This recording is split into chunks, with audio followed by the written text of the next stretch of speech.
This conference will now be recorded. Hello? Hello, can you hear me? Hello? Hello? Yes, so audible, sir. Yes, sir. Good morning. Okay. Voice is good, no? There is no breaking and all. Yes, so audible. So actually we are meeting after a long gap because of PG exam and all those things. Acha, can you tell me till how much I had covered in my last class?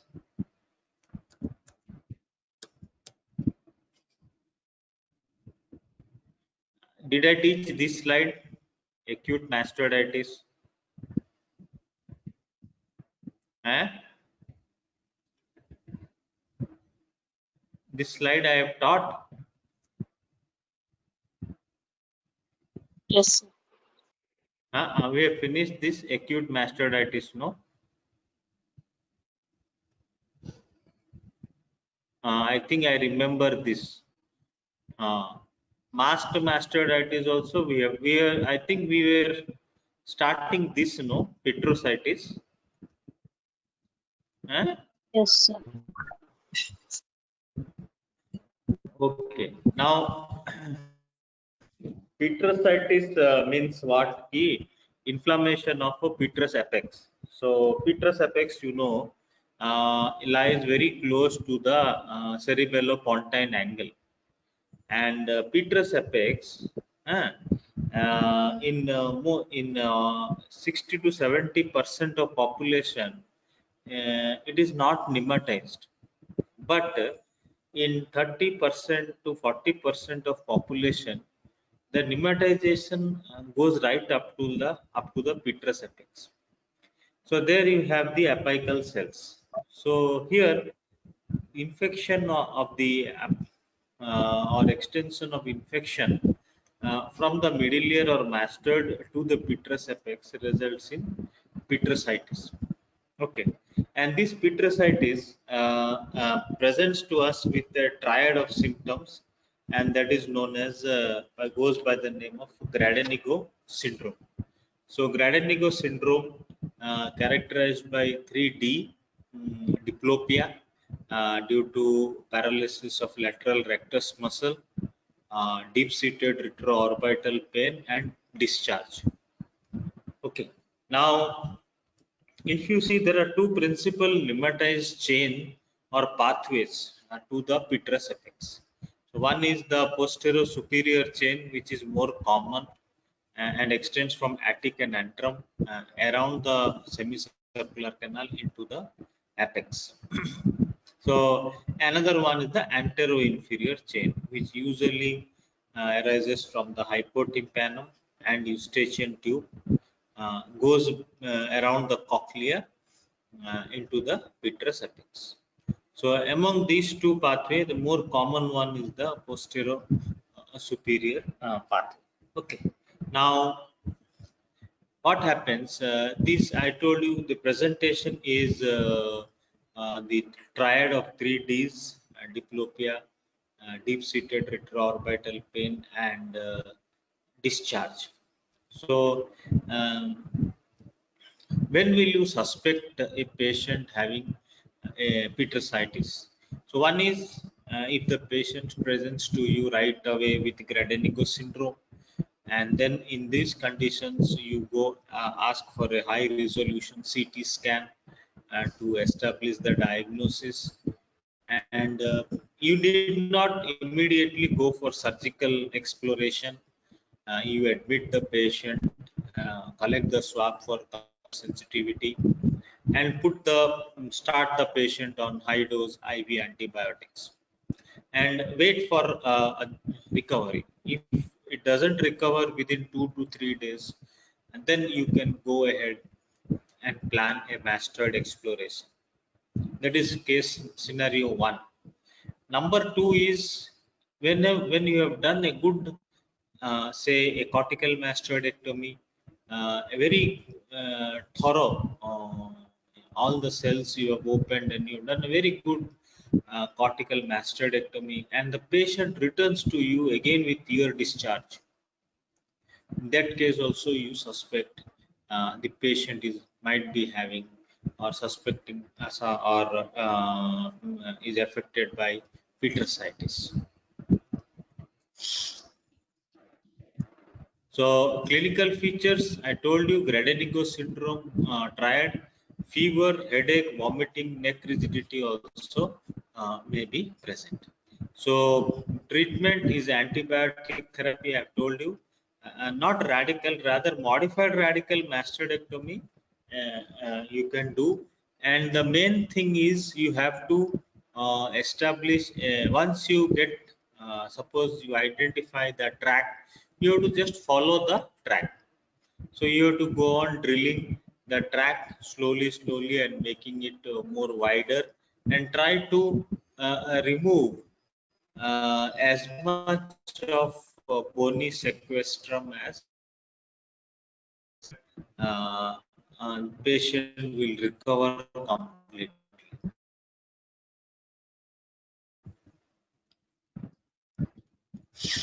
Now coming to facial,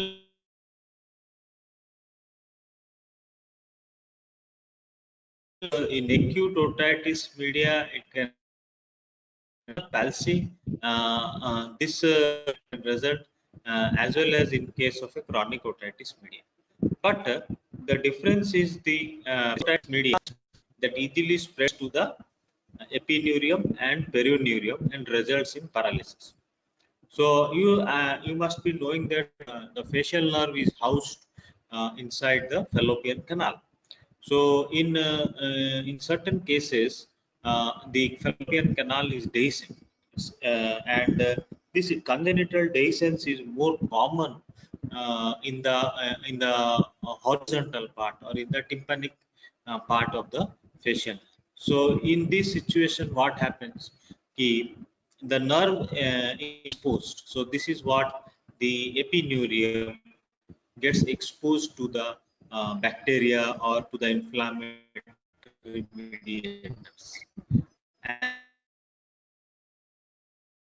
it with facial nerve. That results in edema and that can present palsy, and recovers with systemic antibiotics and wide field myringotomy. So you try to drain out if there is, if the tympanic membrane has not given away, then you have to do a wide myringotomy and allow the pus to drain out freely. But in chronic otitis media, it results from cholesteatoma or penetrating granulation tissue. Here the bony canal is destroyed by the facial canal, and the presentation will be within 10 days, but here it will take months or years to develop. So that is the difference. So it's a very gradual process of cholesteatoma bone erosion, and this is a very sudden onset. It can develop overnight, the patient can develop facial nerve. Here it is very gradual process, and usually in case of acute otitis media, after doing a myringotomy and draining out the pus and giving a systemic antibiotics also, and also you can give steroids to the patient, which helps to reduce the edema very fast. Okay, and then taking care of the eye, like giving lubricating drops to the eye, uh, because the eyes cannot be closed, and patients then may result in exposure keratitis. So very important, you should forget about the care of the eye. Whereas here here it is mostly conservative management will do the in acute otitis media. But in chronic otitis media, if you do a HRCT and see, you will be clearly seeing back or the granulation tissue. Hmm. So in this condition, you have to go for a exploration of the mastoid. So exploration of the mastoid and then you have to release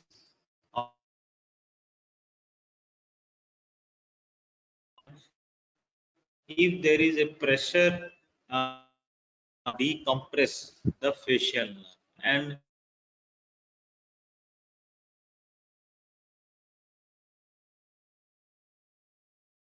of cholesteatoma, and then in that situation you have to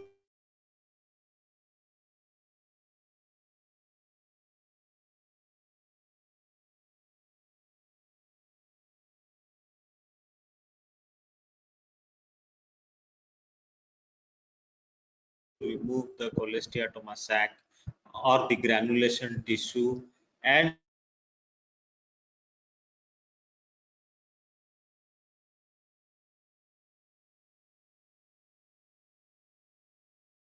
you go for a decompression, what is known as a decompression of the facial nerve. So here, if you without decompress, it may not completely. If you give only steroids, resolve. In case of in case of chronic otitis media. So you go for a modified radical mastoidectomy. You tackle the pathology like cholesteatoma or granulation tissue, and after it people done, you can go for a facial nerve. If some people, it's a very means there is a lot of disparity. Few people say if you do a good enough modified radical mastoidectomy, and you function returns to normal. But few believe that no, it the nerve. And the whole fallopian. So this is the canal 360 degrees open, 270 degrees. It should be open. That results once why you open, you allow the edematous nerve to expand. You allow the edematous nerve to expand, thereby the pressure relief. I think this we have come. I remember this.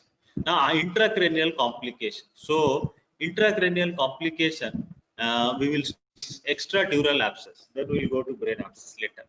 So collection of pus between the bone and the dura, and it coexist with sinus thrombophlebitis and precedes brain abscess. So usually this group of patients, no, they don't have any complaint, and it is sometimes discovered when you are doing CT scan for some other purpose, that you find a extradural abscess.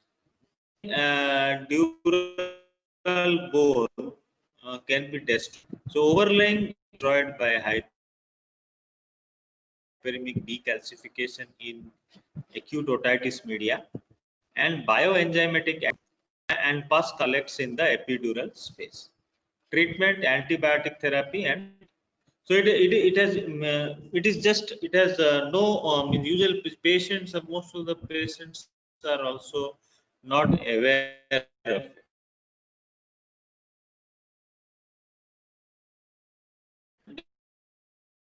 Destroy,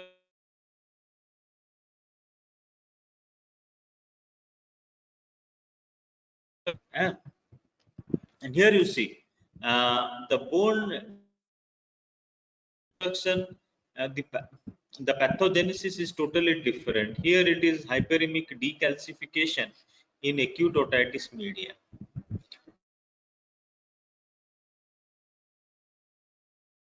Where in case of acute otitis media, what happens, the because of infection and vascularity, the vascularity increases, and this brings in the osteoclasts, and these osteoclasts may result in hyperemic decalcification. Whereas bioenzyme by activation of somatic activity by cholesteatoma is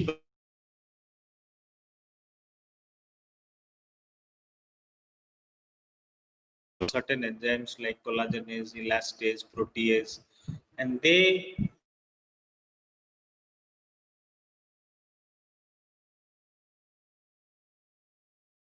what they do, once these enzymes are overexpressed, they next bring in the mediators of what they do. They bring interleukins 6, 8, and then other bone destructors or case. Here the infections can dura. Here, hello, hello, Yes, hello. sir. Can you hear me? Yes, sir. Acha, in between there was a failure of network. Huh? Can you tell me for how many minutes?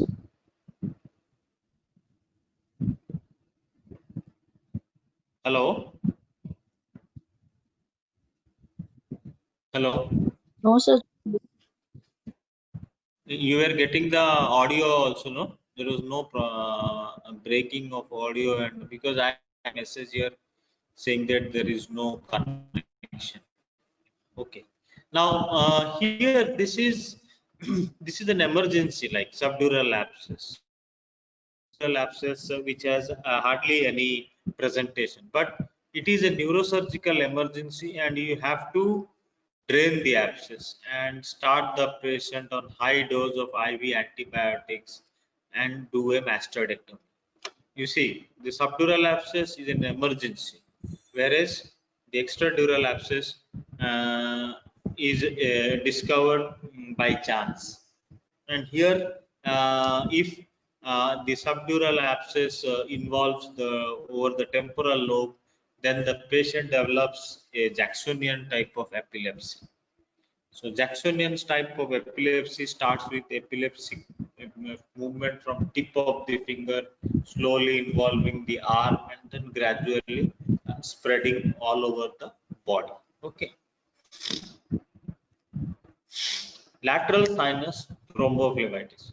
So what do you mean by lateral sinus? Means you can say the sigmoid sinus, and the sigmoid sinus you know is a shape. Okay, and the lateral sinus extends from the superior petrosal sinus to the inferior petrosal sinus. So the sinus in between these two is known as the sigmoid sinus because it is S-shaped. Now, the inflammation of inner wall of this lateral or sigmoid sinus with the formation of a thrombus. Okay, now, and this thrombus which is formed also gets infected. Now, lateral sinus thrombophlebitis can occur by 2 to 3 mechanisms. One is most commonly is by osteitis and granulation tissue, the bone which protects the sigmoid sinus, or the bone intervening between the mastoid antrum and the sigmoid sinus is eroded, and then the sigmoid sinus is directly involved, or by retrograde thrombophlebitis due to the inflammation or infection spreading from through a emissary vein, in which condition you find the bone is perfectly intact. Okay, so these are the two basic mechanisms. One is by erosion, and another thing is by thrombophlebitis. And usually the organism is streptococcus or pneumococcus. So beta hemolytic streptococcus or pneumococcus. Now, if it occurs due to a cholesteatomano, which erodes the posterior wall of the mastoid antrum, the process takes its own time. So what happens key once the bone overlying the bone overlying the sigmoid sinus is eroded, then the external wall or the outer wall of the sinus is exposed. Okay, and then it results in a perisinus abscess. Perisinus inflammation first, followed by a perisinus abscess. and this perisinus means the abscess or inflammation is outside the sinus. The lateral inflammation is outside. Then slowly the inflammation spreads into the inner part of the sinus, causing endophlebitis and development of mural thrombus. So endophlebitis means inflammation of the inner lining of the vein. That is phlebitis in vein. And what happens when there occurs no inflammation, so the mediators are released. These inflammatory mediators, what they do, they release substances which favor the formation of mural thrombus. Now, if you see the vein, so this is the vein.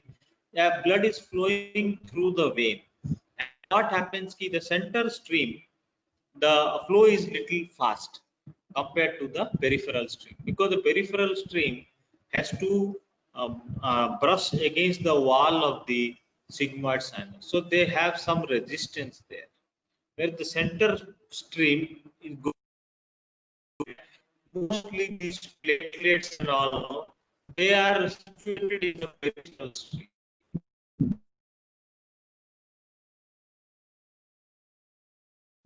and they just tumble and move like that. They come across part vein inflammatory the favor adhesion of platelet. These first, these platelets and other substances in blood, and that is how slowly the thrombus and slowly takes up the lumen of the laterals, and then obliteration of sinus, and then intrasinus. So when they becomes very large, there will be necrosis inside the in size thrombus, and that will lead to a intra sinus. And then next is extension of the thrombus. Thrombus is formed to either it can extend either it can extend up or it can extend down. So from the sigmoid sinus, downward extension means going towards the jugular bulb, and the upward extension means going towards the confluence of sinus, going into the superior petrosal sinus,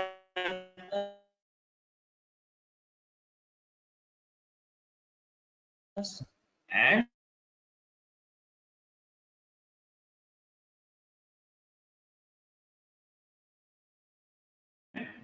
going into the cavernous sinus. So either it comes down or it goes into the confluence of sinus, it goes into extension of thrombus. And sometimes what happens, the thrombus, small tiny bits of the thrombus, they get detached, go into the blood circulation, they go into the circulation. These detached bits, either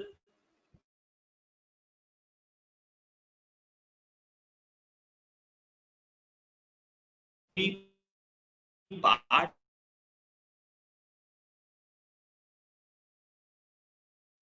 maybe bacteria or maybe part of this thrombus.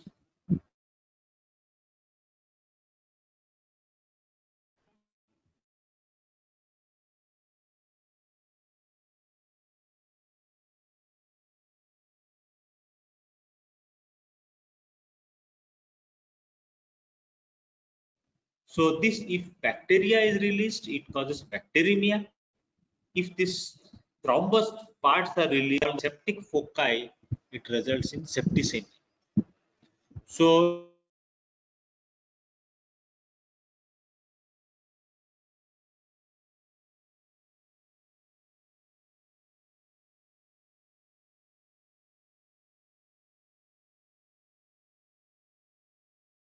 either of the condition, the patient will have distant complaints, like may land up with a septic arthritis also. So you should keep all these things in mind. So the presentation of this coming to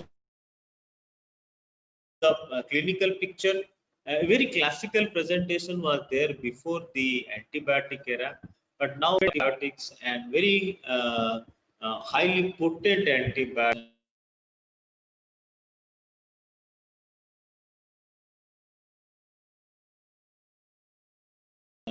you don't see the classical fever nowadays, but still you get the incidence of lateral sinus thrombophlebitis has drastically come down, but it is still people get it. Why they get it and why they get it actually, particularly if say in case of thrombophlebitis,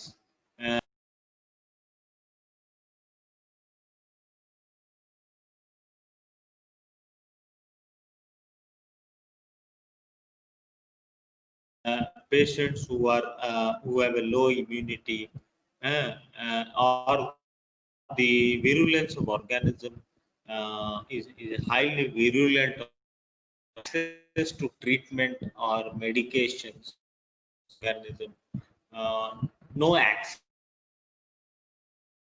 favor the develop all this development of lateral sinus thrombophlebitis. So clinical picture, the most classical picture is fever. Now fever, hello, hello,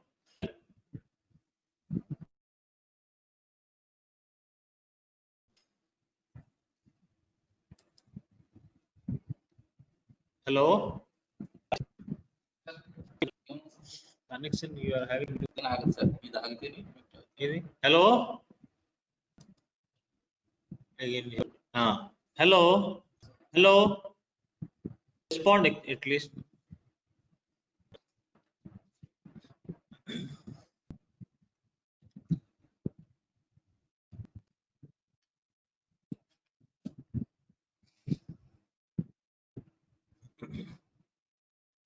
Mostly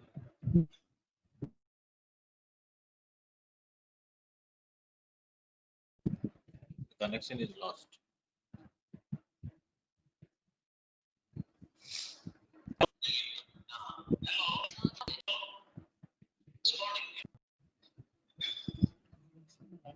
Hello,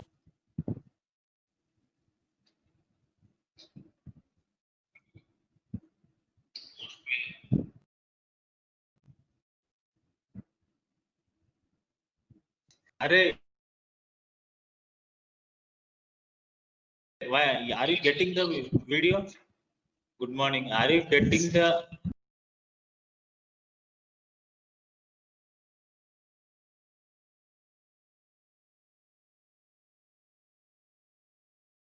Then when you are not responding actually. No, no, none of you people are responding. Whether you are able to hear or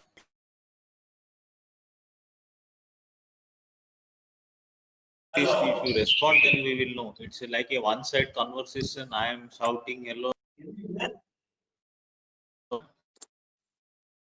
Hello.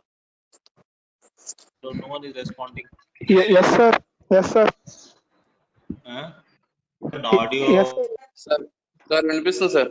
Are వినిపిస్తుంది you sir. getting the video? Okay. Is it okay for you all? Yes, sir. Okay. Then. Uh,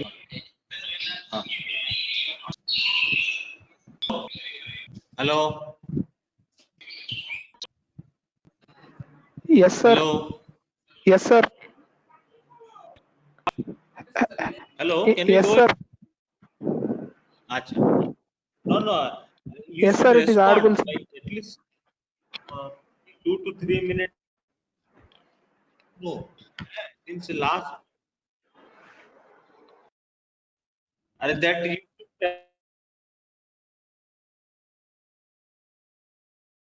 at least 15-20 times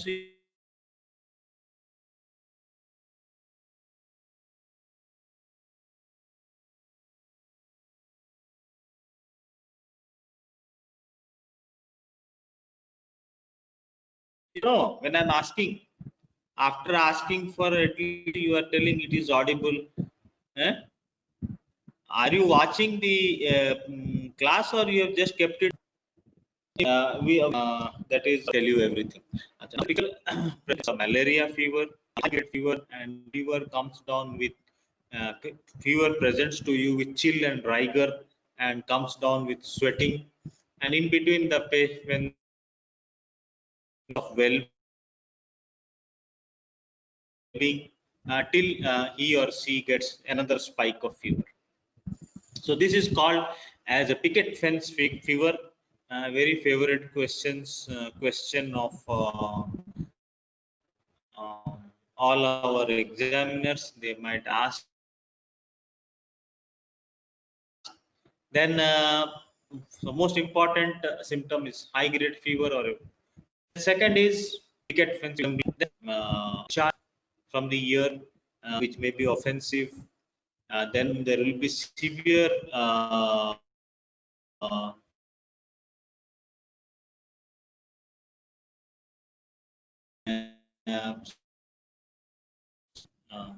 neck pain, there will be headache, and some patient will have papilledema. Okay. And then some patient also may have like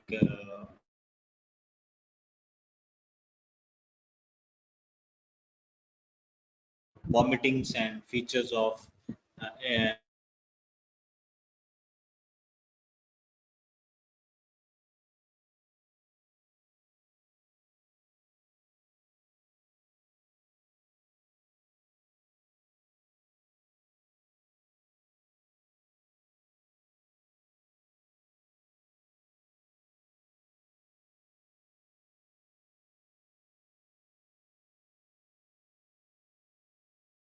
intracranial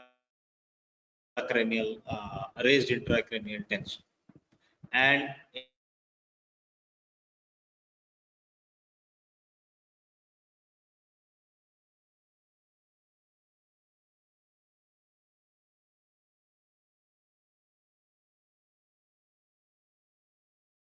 anemia. So anemia and anemia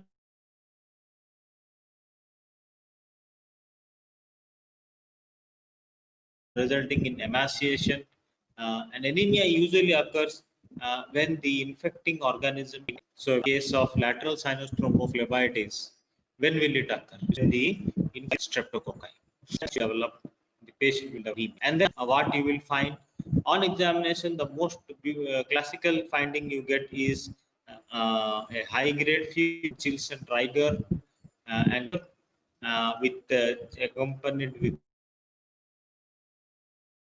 between when the fever comes down, there is heavy sweating and sense of well-being. Patient will develop pitting edema over the occiput area. This is as Gressinger's. So Gressinger is called pitting edema area, and occurs to thrombophlebitis mastoid emissary, which connects the mastoid emissary vein of the scalp to the sigmoid sinus. So it's a quite a very big vein, and when the thrombosis from the sigmoid sinus to the then the scalp is now blocked. So that causes a retrogression leading to pitting edema. So when you press here over the occiput, you get a pitting edema. Okay, and then examination, some there will be painful eye movement, vomiting. Also, some patients may complain of, and otalgia and headache. Headache will be also there, and in some cases, you may observe a swelling in the neck. Particularly if the if the thrombosis has come down into the neck and presents to you with in the neck, particularly if the thrombophlebitis has spread from the sigmoid sinus into the jugular dome of the jugular vein, and then into the jugular vein. So in this situation, you may present to you with swelling in the neck. So in all this situation, patients coming to you with fever and then with anemia, with high grade fever resembling that of malaria. Examination, you find patient is pallor and complaining of headache, projectile vomitings. So in that situation, no, you have to think of 2 to 3 things. One thing is this is emergency situation. It means that the patient is having some intracranial complication.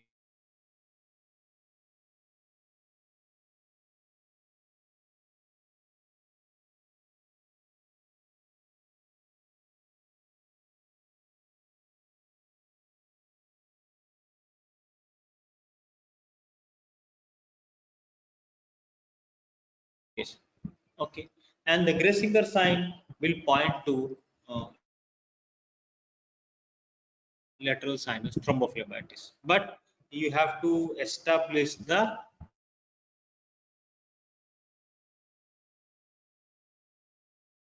diagnosis.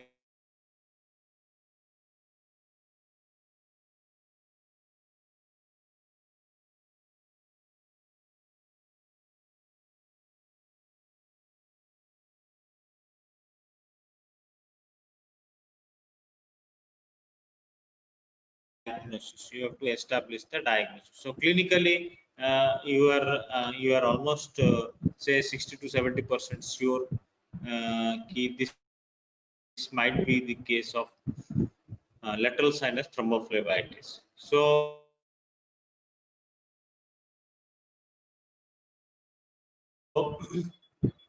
next, you go to the investigation. The swab. Next thing you do is immediately spectrum antibiotics and treat according to the symptoms. On a test, a diagnostic test. So the excuse me. So both are same. The tests are the same. So hello, can you hear me? Hello. Yes, sir. Yes, sir. Yes. Sir, voice is breaking, sir. In between your voice is breaking, sir. Anyone can respond. Are you with my voice? Yes, sir. Yes, sir.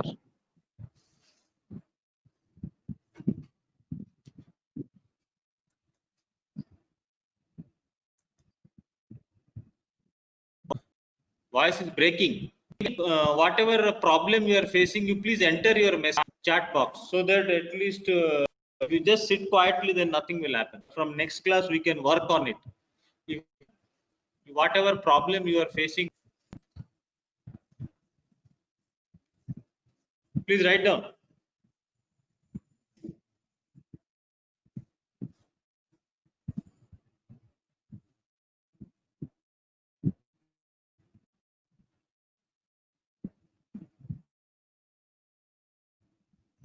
Are you able to get voice is breaking? Acha. But what you do know, what is there, you enter it in the chat so that I can see. Okay, na? So that otherwise, I'm if you write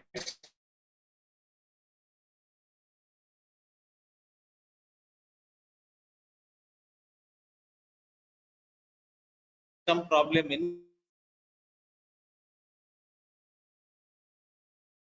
problem you are facing or any question, please enter. Tell your friends to enter it in the chat. Okay. Okay.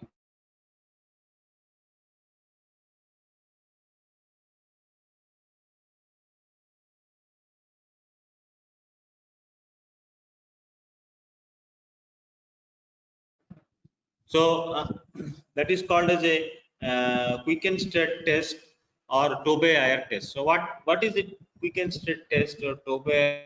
You you do have to do a loop test. Is first is you have to puncture the spinal cord, where CS pressure into the spinal column. So intrathecal space, and then you connect it to a manometer, to a manometer, which you just occlude the pressure and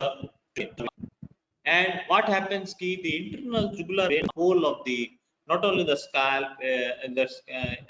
the from the brain, no, they drain via the venous sinus internal jugular by applying CSF pressure. There is some testing where both the side jugular vein are very nice and they are functioning. Suppose take a scenario of patient is having right-sided suspected sigmoid sinus thrombophlebitis. Now, when you press on the left side,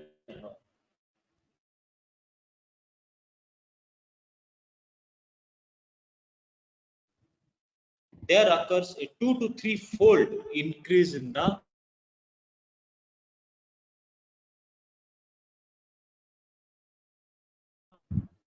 pressure because this side lateral sinus thrombophlebitis is obliterated and the brain at the intracranial cavity. Now that also you have blocked, so that will be reflected by a 2 to 3 fold increase in pressure of CSF. Whereas if much rise of pressure, there won't be much rise of pressure. There won't be much rise of pressure. So this is called as a positive Tobey-Ayer test. So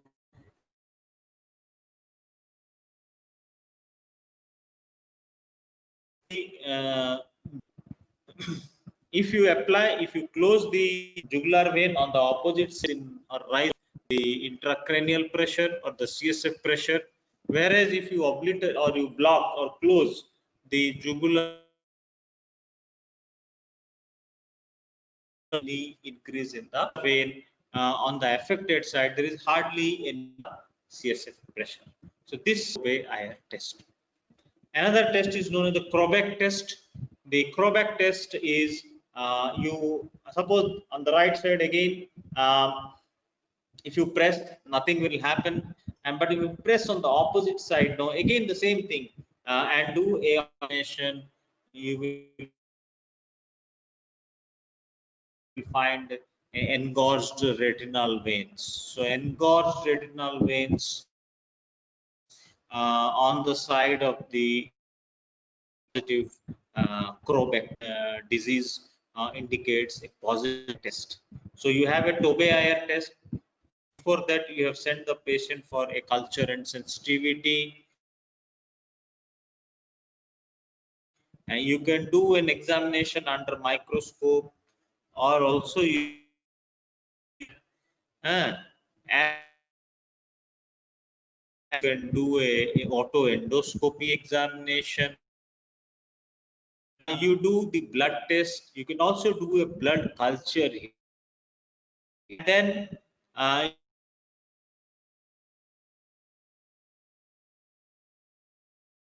because I told you there are chances of bacteremia and septicemia, so you have to get a blood culture done. The normal hemoglobin also has hemoglobin of 10, and hemoglobin should be checked. Patient should undergo a thorough examination by an ophthalmologist. The ophthalmologist also should do a fundoscopy examination to rule out spread or to rule out involvement of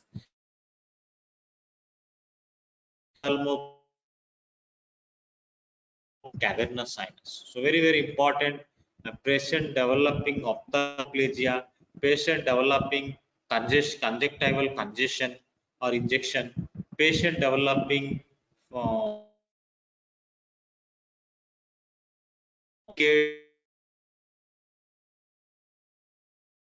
blurring of vision. On fundoscopy you find macular edema, indicates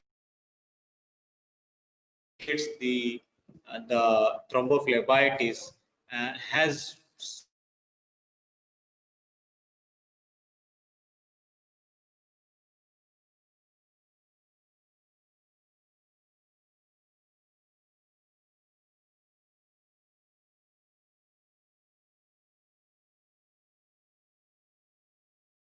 spread or involve the see what you say the sorry, I'm forgetting the name.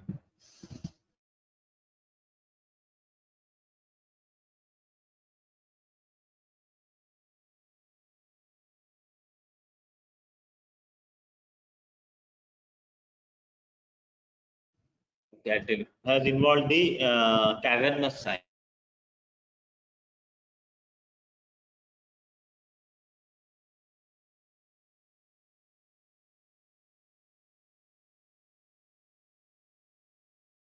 Okay, now the next is you can do also radiological CT scan will be sigmoid sinus or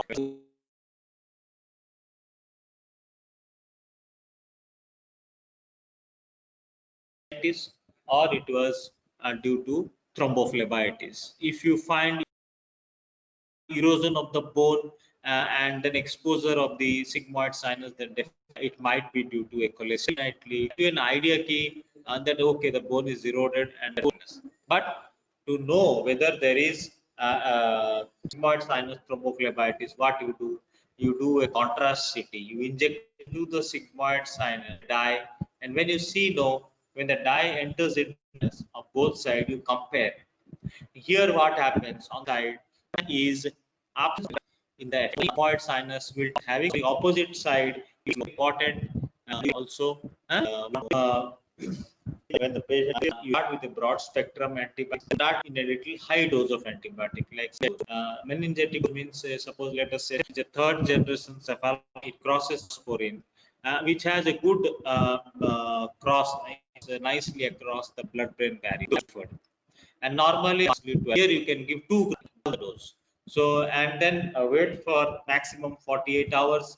The patient is not responding, you immediately go for an exploration. So exploration of the mastoid, do a canal wall down mastoidectomy, and then open and delineate the sigmoid sinus. Normally, no, when you are drilling over the sigmoid sinus, and when the wall becomes thinner, it gives a very good bluish discoloration. But here, because of thrombus, no, the discoloration may not be there. The thrombus and the discoloration may not be there. And sigmoid sinus now, which is little bit firm in consistency, and you can feel the thrombus, and it is almost like white in color because there is no blood flow inside. You take a wide bore now and puncture it and withdraw now, no blood comes out. Otherwise, in normal conditions, the moment you puncture and withdraw,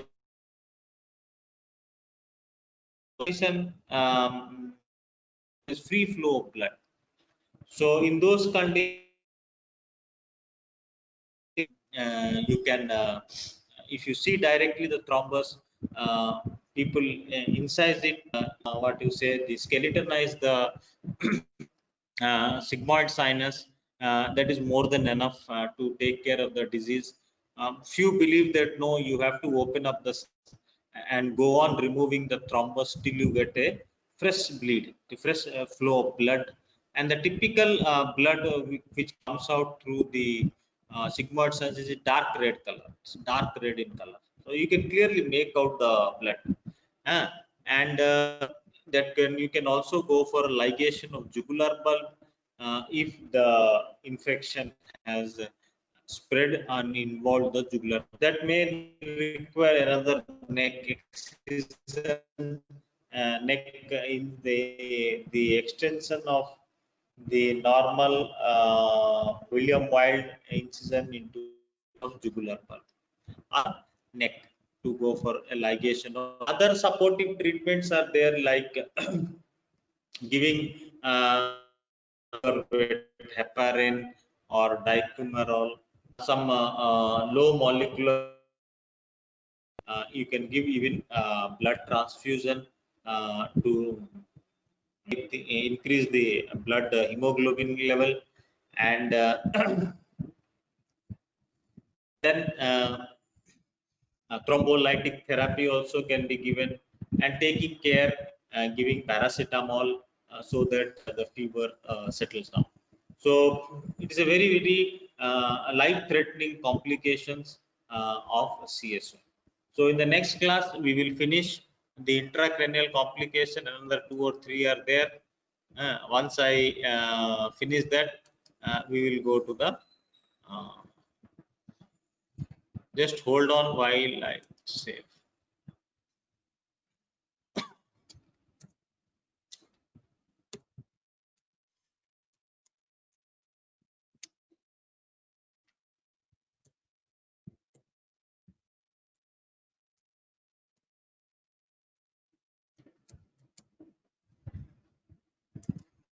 So thank you. We will meet again next Friday.